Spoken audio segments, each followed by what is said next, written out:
사랑하는 성도 여러분, 오늘도 하나님의 말씀을 통해서 우리가 하나님의 은혜와 하나님의 축복 가운데 거할 수 있는 저와 여러분들의 삶의 자리가 모두 되실 수 있기를 주님의 이름으로 간절히 축원합니다. 우리가 일상의 삶을 살아낼 수 있다고 하는 것, 이것은 대단한 하나님의 축복입니다.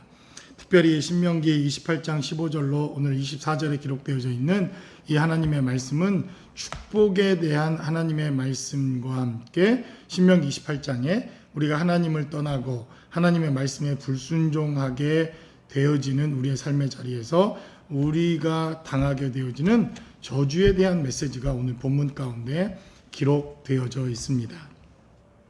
우리가 잊지 말아야 될 것은 하나님이 우리에게 복 주시는 하나님이시고 저주하시는 하나님이기 때문에 그 하나님에 대한 두려움과 하나님을 경외하는 것은 아니라는 것입니다. 우리가 하나님의 은혜 안에 거하는 것, 바로 그것 자체가 우리의 삶의 자리에서 누려지는 축복이요 은혜라고 하는 사실을 우리가 기억하고, 이 복과 저주라고 하는 이러한 개념이 단순히 우리의 삶의 자리에서 우리가 체험하고 경험케 되어지는 이러한 물리적인 축복과 물리적인 저주에 국한되어지는 것이 아니라고 하는 사실을 우리가 먼저 기억하고 인식하는 것이 필요합니다. 오늘 본문에 기록되어져 있는 이 저주에 대한 규례를 살펴보면 먼저 그 복과 저주의 기준이 되어지는 것 역시 하나님의 말씀이라고 하는 사실을 우리는 기억해야 합니다. 15절에 기록된 대로 내가 만일 내 하나님 여호와의 말씀을 순종하지 아니하여 내가 오늘 내게 명령하는 그의 모든 명령과 규례를 지켜 행하지 아니하면 이 모든 저주가 내게 임하며 내게 이를 것이니 라고 성경은 기록합니다. 먼저 우선 이스라엘 백성들이 40년 전 애굽 땅에서 경험했던 애굽의 저주, 애굽에 임했던 심판이 이들의 삶의 자리에 생생하게 여전히 기억되어져 있다고 하는 사실을 먼저 우리가 생각해 봐야 합니다. 400년 동안 이들은 종살이를 했지만, 비록 400년간의 종살이였지만 그들은 광야 땅에서 다시 애굽으로 돌아가자 할 만큼 그 애굽에서의 삶이 종살이한 것을 빼놓으면 그들 역시 그렇게 나쁜 것이 아니었음을 우리가 잘 알고 있습니다.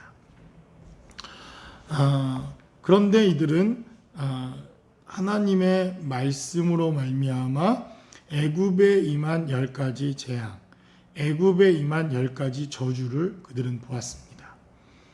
말로 상상할 수 없는, 지금까지 그 누구도 경험할 수 없었던 심판과 저주가 애굽 땅에 임했던 40년 전의 기억이 여전히 이들의 삶의 자리에 생생하게 지금도 이들에게 기억되고 있다고 하는 것을 전제로 오늘 본문의 메시지가 시작된다는 것입니다.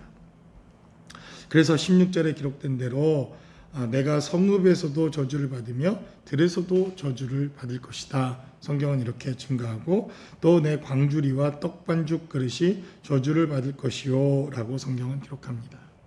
그리고 또한 하나님께서 애굽에게 내려졌던 이러한 심판과 저주의 메시지를 살펴보면 단지 애굽의 사람뿐만 아니라 애굽 땅에 기거하고 있었던 모든 생물이, 모든 살아 숨쉬는 것들이 하나님의 저주가 임할 때 얼마나 극심한 저주의 심판을 경험하게 되는지 성경은 일관되게 우리에게 말하고 있다는 것입니다.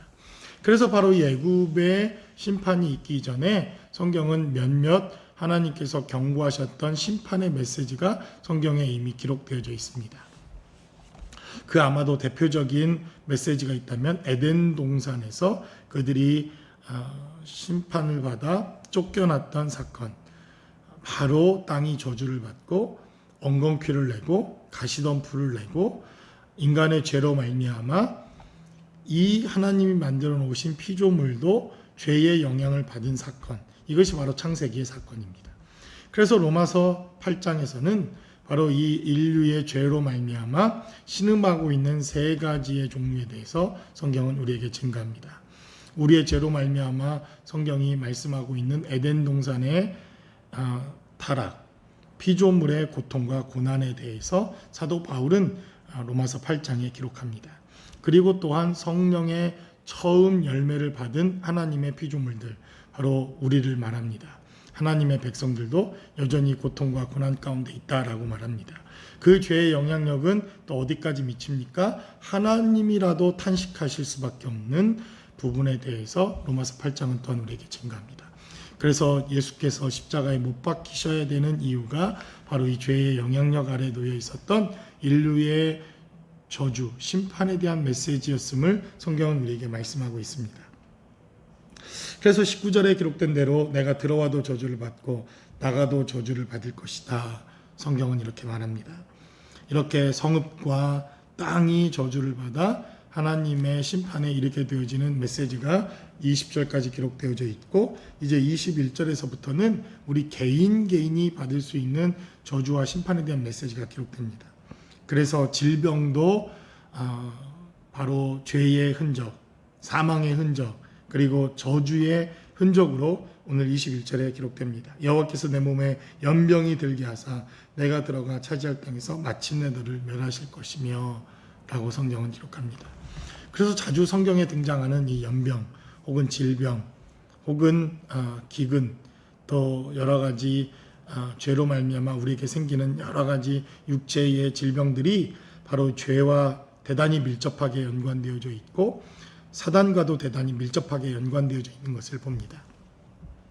특별히 욥이 고난당하고 있었던 바로 그때에도 욥이 얼마나 몸에 괴로웠든지 몸에 악창이 나서 그가 기와 조각을 가지고 몸을 긁어도 그의 몸이 시원치 아니하였다. 성경은 이렇게 기록할 만큼 육체의 질병 또한 역시 저주와 사망의 그림자라고 하는 사실을 우리는 기억해야 할 필요가 있다는 것입니다.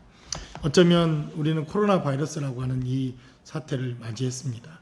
지금까지 없었던 질병이었는데 이 시대에 발병을 합니다. 물론 없었던 바이러스는 아닙니다. 이전에도 존재했던 바이러스, 이전에도 존재했던 피조계의 피조물의 한 부류를 속했던 바로 이러한 것들이 어떠한 이유인지는 모르지만 분명히 저는 이러한 영적인 교훈과 하나님의 말씀에 대한 부분도 포함되어진다고 믿습니다. 그래서 이 코로나 사태를 바라보는 우리의 시점에서 왜 이 시점에서 하나님은 이러한 일들을 우리에게 허락하셨고 이러한 일들은 어떠한 영적인 원리와 하나님의 말씀을 우리가 적용해야 하는가 하는 것들을 생각해 보는 것, 이것 대단히 중요한 우리의 삶의 문제라고 여겨집니다. 그래서 22절에 기록된 대로 여호와께서 폐병과 열병과 염증과 학질과 한재와 풍재와 썩는 재앙으로 너를 치시리니 이 재앙들이 너를 따라서 너를 진멸하게 할 것이다 라고 성경은 기록합니다.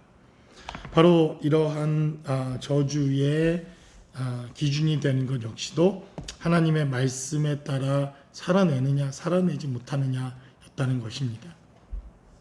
그래서 말씀을 강조하는 것입니다. 하나님의 말씀이 있어야 우리가 그 말씀에 순종할 수 있고 그 말씀을 알아야 말씀대로 살아낼 수 있는 우리의 삶의 자리가 시작될 수 있다는 것입니다. 그래서 어쩌면 이 코로나 바이러스 사태 때문에 여러분들이 많은 시간들을 집에서 보낼 수 있다고 한다면 하나님의 말씀을 묵상하고 말씀대로 살아낼 수 있는 순종의 훈련, 이것이 어쩌면 이 저주 가운데서도 하나님의 축복으로 돌아올 수 있는 대단히 중요한 원리와 지름길이라고 믿습니다. 그러므로 저와 여러분들의 삶의 자리에서 이번 한 주간도 하나님의 말씀대로 순종하여 이러한 사망의 그림자, 저주의 그림자가 우리의 영혼을 그늘지게 하고 우리의 영적 삶에 영향을 주고 우리의 영혼에 정말 사망의 그늘이 지지 않도록 우리가 힘써 하나님의 말씀대로 살아낼 수 있는 저와 여러분들의 삶의 자리가 모두 되실 수 있기를 주님의 이름으로 간절히 축원합니다.